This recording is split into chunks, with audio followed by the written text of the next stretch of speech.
Now, our next guest is a recent school graduate from Nigeria living in Ternopil, Ukraine. He, alongside other African students, are staying in Ukraine to help fellow students of African descent stay safe. For days now, he has been sheltering people in underground bunkers, driving them to borders, helping them with their financial needs. Tolulope Osho, thank you so much for joining us. I can only imagine how you're coping in such difficult times. So can you describe how you're feeling right now? I'm actually feeling tensed because there's still a lot of people we want to get out as soon as possible.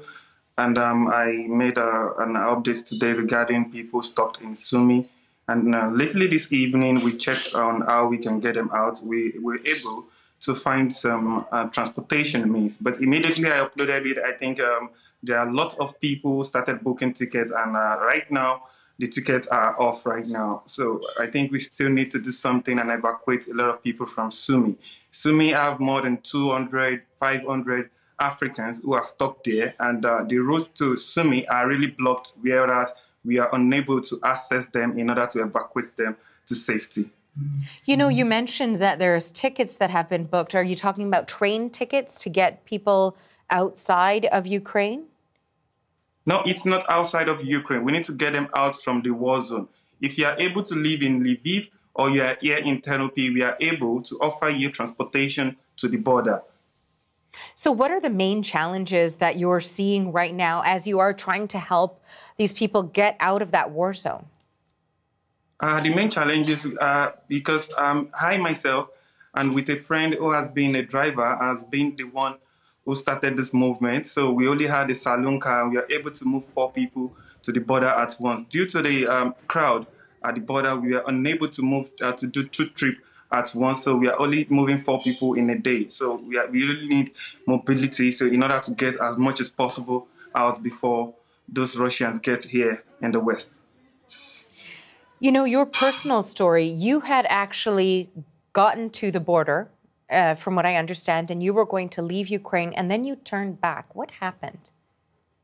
I've got friends, I've got families, I've got people who are back there in the war zone. I can't just turn and just flee like that, because if I don't do that, who's going to be doing this right now? At least I've helped as much as possible as I can up to this moment. And here, which I am, is a safe zone. We have a very good route, whereas we can easily navigate through the border, and we are passing through Lviv. As you all know, that Lviv road is also closer to the border. From this place to Lviv only takes us 2 hours, and from Lviv we can navigate people to the border as well. Poland border takes us 2 hours, if not crowd, but Hungary border is kind of far. So that's just what we've been doing. How have people been getting in touch with you to try and get help? Yeah, basically I'm seeing individuals who are messaging me on my Instagram, making some donations, which I have been using, and they made my job so easy for me. So far, so good. So people are just reaching out to you on social media saying that they need rides? No, people, yes, exactly. People are saying that they need ride. I've made that public, and you can just check everything. People who needed ride, people who needed emergency funds, and due to the situation, banks are locked down, so we can able to get some people emergency funds. We can get them emergency currency exchange. So those are the things we've been offering them in order to get into the safe zone. You know, there's been a lot of reporting that's been done on the treatment of some of the African students who've been trying to leave Ukraine, going to Poland, saying that they're facing discrimination, not being able to board trains, for example. What's been your experience with that? What have you seen? What have you heard from the people who you've tried to help?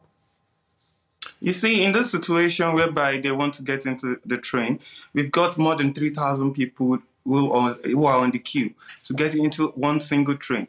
And basically, according to what they have been doing, they are attending to women and the children first. So, you know, due to impatience, Nigeria might act one way or the other. Those are the videos which you are seeing online, not like it's a case of racism. Actually, you know, the situation where everybody's trying to flee, it's not about just Nigeria. It's not about blacks. It's not about Africa. They tend to the children and the women first. And due to impatience, can lead to those kind of videos which have been surfacing online. What have some of the people who you've been helping, what have they been saying to you as you've been driving them to safety out of the war zone? What are some of the stories that you're hearing? I just drive them off, and then all they say is thank you. And I'm uploading all those testimonies on my page just to make sure everything is transparent. So I've helped as much as possible. Those that have come to me, I've helped. I can't even count. So I've helped a lot. Everybody I reply to all my DM. I don't even leave one aside. And in this situation, all life matters.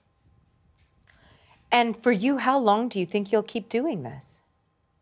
Yeah, I understand. Since this is still the safe zone, I will keep doing that as long as this place is still safe.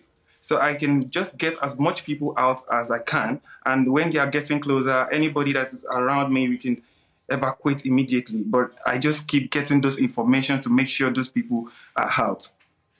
So what is the situation where you are right now in Ternopil?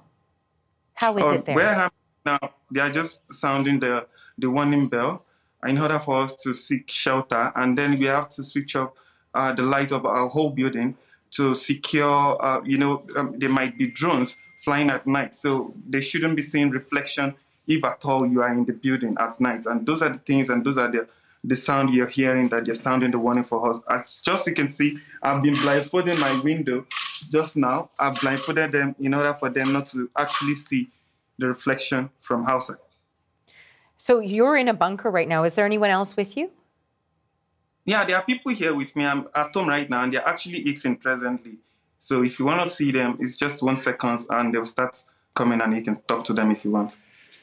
You know, I think we probably will connect back with you because we do want to hear all of the stories of people who are in this situation, but we very much appreciate you taking this time out right now to speak with us. And I'm sure those who are being helped by you are very grateful for what you're doing. 4 people a day may seem like a little, but certainly it is a lot. Thank you for your time and for your efforts, Tolulope. Thank you very much. God bless you. Tolulope Osho is a recent African graduate in Ukraine, and he's helping African students safely get to Poland.